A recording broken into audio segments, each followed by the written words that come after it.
साथियों नमस्कार। मैं हूं अनिल वर्मा। आप देख रहे हैं अपना यूट्यूब चैनल योजना इंडिया।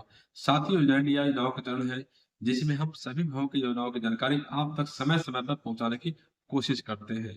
इसी कड़ी में हम बहुत सी योजनाओं की जानकारी योजना इंडिया पर डाल रखा है, वहां से आप जाके देख सकते हैं। प्रधानमंत्री आवास योजना ग्रामीण संबंधित बहुत सारा वीडियो योजना इंडिया पे पड़ा हुआ है, वहां से आप देख सकते हैं। लेकिन आज वीडियो में बताने वाला हूँ कि माता पिता के रहते हुए बेटे को प्रधानमंत्री आवास योजना का लाभ कैसे मिलेगा, इसकी जानकारी बताऊंगा। क्योंकि बहुत से लोग जानना चाह रहे हैं कि उनके माता पिता हैं लेकिन उनके बेटे को लाभ कैसे मिलेगा, इसके बारे में लोग परेशान हैं। तो बताऊंगा आपको कि कौन कौन से उपाय हैं जिसके बाद जो है माँ बाप के रहते हुए बेटा प्रधानमंत्री आवास योजना का लाभ पा सकता है और कैसे और नहीं पा सकता है।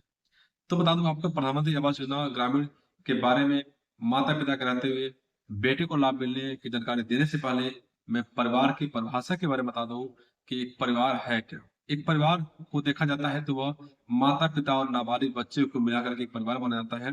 लेकिन परिवार का दायरा बहुत बड़ा है, माता पिता और बालिग बच्चे भी परिवार में आते हैं। लेकिन जब लाभ लेने की बात आती है तो माता पिता और नाबालिग बच्चों को जोड़ के देखा जाता है। यदि या परिवार में रहते हैं, माँ बाप भी आपके साथ हैं, तो आपको लाभ कैसे मिलेगा, इसके बारे में दो उपाय बताऊंगा आपको जिसकी वजह से आपको लाभ मिल सकता है। पहला कंडीशन यह है कि माता पिता हैं और आप भी हैं, बेटे हैं या बहू हैं, तो लाभ चाहिए प्रधानमंत्री आवास योजना का, तो कैसे लाभ पाएंगे इसके बारे में मैं बताने जा रहा हूँ। तो सबसे बड़ी बात यह है कि यदि माँ बाप आपके हैं और आप यदि आप बेटे हैं या बहू हैं, तो आपको लाभ लेने के लिए आपको माँ-बाप को मनाना पड़ेगा। माँ-बाप ये बहुत बुजुर्ग हो गए हैं, अक्षम हैं, चल फिर नहीं पा रहे हैं, देख नहीं पा रहे हैं, तो आपको कहना पड़ेगा कि आवास का मुखिया मैं बन जा रही हूँ या बन जा रहा हूँ, आवास हम आप सबका ही रहेगा। ऐसे कंडीशन में जो लाभ सर्वे होगा उसमें मुखिया जो है बेटा या बहू बन सकता है और यदि पिता चाहेगा तब। चूँकि लेकिन इसके पहले एक शर्त ये है कि मकान जो है कच्चा होना चाहिए, पक्का मकान नहीं होना चाहिए, लेंटर नहीं होना चाहिए। छप्पर हो, मिट्टी का घर हो तो चलेगा, ऐसे लोग ही बात माने जाते हैं। क्योंकि योजना जो है बेघरों के लिए है और जिनके पास मकान नहीं है पक्का उनके लिए है। तो उनको बनाने के बाद आपको लाभ मिल सकता है। लेकिन माता-पिता के जो राशन कार्ड है उसमें बहू या बेटे का नाम होना चाहिए और जो जॉब कार्ड है उसमें भी बहू या बेटे का नाम होना चाहिए। पिता या माता चाहती है कि जो मुखिया बने वो बेटा या बहू बने, तो उसमें उसको लाभ मिल सकता है, वो बन सकते हैं। क्योंकि एक परिवार है और चाहे, लेकिन घर कच्चा होना चाहिए। घर एकदम कच्चा होना चाहिए तभी उसमें लाभ मिलेगा। दूसरा कंडीशन ये है कि माता-पिता हैं, उसके बाद भी बेटा बहू कैसे ना मिलेगा। तो इसके लिए माता-पिता से अलग रहना होगा और एक्चुअल कानूनी तौर पे अलग रहना होगा। यदि बेटा या बहू अलग रह रहे हैं, बेटे की शादी हो गई है, वो और उसके भी बच्चे हो गए हैं और एक्चुअल रूप में जो है बँटवारा हो चुका है, पिता से अलग वो रह रहे हैं, तब वो लाभ प्राप्त कर सकते हैं। लेकिन फर्जीवाड़ा इसमें कतई नहीं चलेगा। क्योंकि पिछली बार में आपने देखा होगा कि बहुत से ऐसे लोग थे जो आवास का लाभ लेने के लिए माँ-बाप से अलग दिखा दिए थे, झोपड़ी अलग डाल दिए थे। लेकिन बाद में क्या हुआ, बहुत से लोग जो पकड़े गए, उनको धनराशि रिकवरी भी उनसे कराई गई। तो ऐसा फर्जीवाड़ा नहीं करना है। एक्चुअल में यदि अलग रह रहे हैं, माँ-बाप से अलग रह रहे हैं, राशन कार्ड आपका अलग है और जॉब कार्ड आपका अलग है। ये मुख्य शर्तें हैं। माता-पिता का जॉब कार्ड अलग होना चाहिए और बेटे या बहू का जॉब कार्ड या राशन कार्ड अलग होना चाहिए। नाम लोगों का एक में नहीं होना चाहिए, तभी वो अलग-अलग माने जाएँगे। और जो भोजन बन रहा है, जो चूल्हा-चौका है, वह अलग होना चाहिए, कमरे अलग होने चाहिए। और बेटा या बहू पिता के या माँ के मकान में नहीं रहना चाहिए। क्योंकि जब वहाँ पर रह रहे हैं तो कहीं न कहीं वो आवास का लाभ ले रहे हैं पिता के या माता के। तो ऐसे कंडीशन में यदि आप पिता या माँ से अलग रह रहे हैं और आपका रहने का कोई ठिकाना नहीं है, कोई घर नहीं है, पक्का घर नहीं है, मिट्टी घर में रहते हैं, छप्पर घर में रहते हैं, तो आप ऐसी कंडीशन में आवेदन कर सकते हैं, पंजीकरण करा सकते हैं, सर्वे खुद कर सकते हैं या सर्वेयर से करा सकते हैं।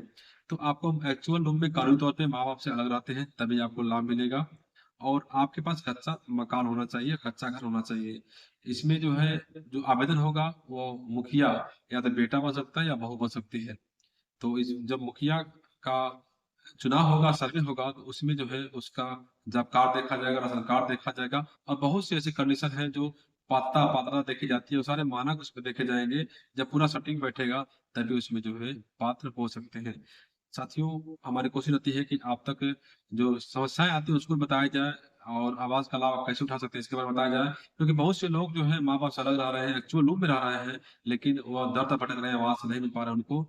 तो ऐसे कंडीशन में एक कंडीशन मैंने बता दिया है आपको, जो 2-3 उपाय हैं उसको करेंगे तो लाभ मिल सकता है। लेकिन सत्य होना चाहिए, कहीं फर्ज़ीवाड़ा नहीं करना होगा आपको। यदि एक्चुअल लूप में अलग रह रहे हैं, तभी आपको लाभ इसका मिल सकता है। यदि आप गलत तरीके से लाभ ले लेंगे, तो आपके ऊपर एफआईआर भी हो सकता है और फिर आप जो धनराशि लेंगे प्रधानमंत्री आवास योजना का, उसको सरकार को वापस लौटाना भी पड़ सकता है। तो जब सर्वे हो या करना चाहते हैं, तो उसमें जो लाभार्थी बनेंगे, उनका ई-केवाईसी होगा, फेस और आँख का जो है फ़ोटो लगेगा और जो घर है, जहाँ बनवाना चाहते हैं और जो स्थल है, वहाँ उसका भी फ़ोटो इसमें लगाया जाएगा। बैंक खाता भी जो लाभार्थी बनेंगे, जो मुखिया जिसको बनाएँगे, जिस नाम से आवास चाहते हैं, उसका ही बैंक खाता इसमें लगेगा। तो आप चाहते हैं प्रधानमंत्री आवास योजना का लाभ लेना और माँ-बाप से अलग रहते हैं या फिर चाहते हैं कि माँ-बाप हैं और वो अक्षम हैं, तो आप उच्च अधिकारियों से बात करके इसके बारे में सटीक और परामर्श ले सकते हैं क्योंकि निर्णय अंतिम निर्णय अधिकारियों को लेना होता है, फैसला उन्हीं को लेना होता है लेकिन उसके बाद ही आपको कुछ लाभ मिल सकता है। तो साथ ही आपको और कोई जानकारी चाहिए कमेंट बॉक्स में ज़रूर पूछिएगा और कुछ जिज्ञासा है और प्रधानमंत्री आवास योजना के बारे में और कुछ जानना चाहते हैं तो कमेंट बॉक्स में लिखिएगा, हम उसके बारे में जानकारी देने की कोशिश करेंगे।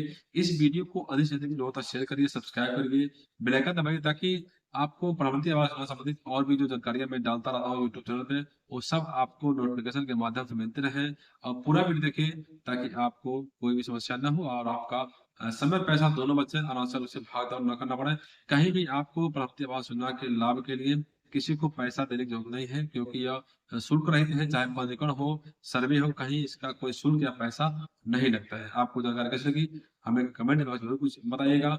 आप किस जिले से हैं और वीडियो देख रहे हैं इसके बारे में भी आप कमेंट बॉक्स में ज़रूर लिखिएगा। नमस्कार।